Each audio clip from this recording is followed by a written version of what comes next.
क्या देश की सरकार ने किसानों को 1050 एकड़ जमीन अडानी ग्रुप को सौंप दी, वो भी 1 रुपए में? क्या जमीन इतनी सस्ती हो गई कि अब 1 रुपए में 1050 एकड़ जमीन खरीद सकते हैं? ये सवाल अब पूरे भारत में उठने लगा। लेकिन अचानक से ये मामला आया कैसे?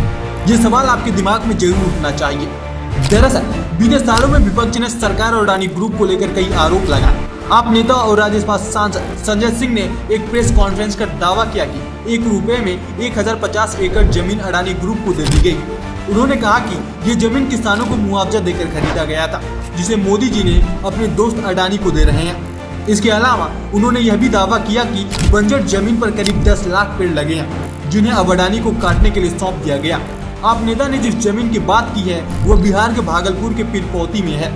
मीडिया रिपोर्ट्स के मुताबिक इसमें कुल 933 किसानों की जमीन गई है। कहा यह भी जा रहा है कि कुछ किसानों को अभी मुआवजा भी नहीं मिला है। चर्चा है कि यहाँ के 1050 एकड़ जमीन पर 800 एकड़ के 3 पावर प्लांट लगेंगे। संजय सिंह ने इस पर तंज कसते हुए कहा, चिंता मत करना भाई मेरे, तुमको 1 रुपए में जमीन दे रहे हैं, अपना पावर प्लांट लगाओ और 7 रुपए यूनिट के हिसाब से 25 साल तक सरकार तुमको जो भी बिजली का उत्पादन करोगे उसका पैसा देगी।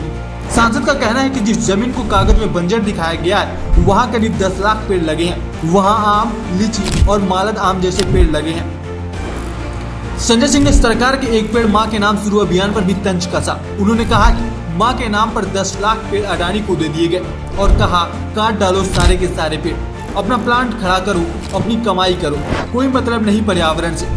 आम लीची जाता है तो जाए। इसके साथ ही राजस्थान के जैसलमेर जिले के बाग गांव में करीब 2397 हेक्टेयर जमीन भी सरकार ने सोलर पावर प्रोजेक्ट के लिए आवंटित की है।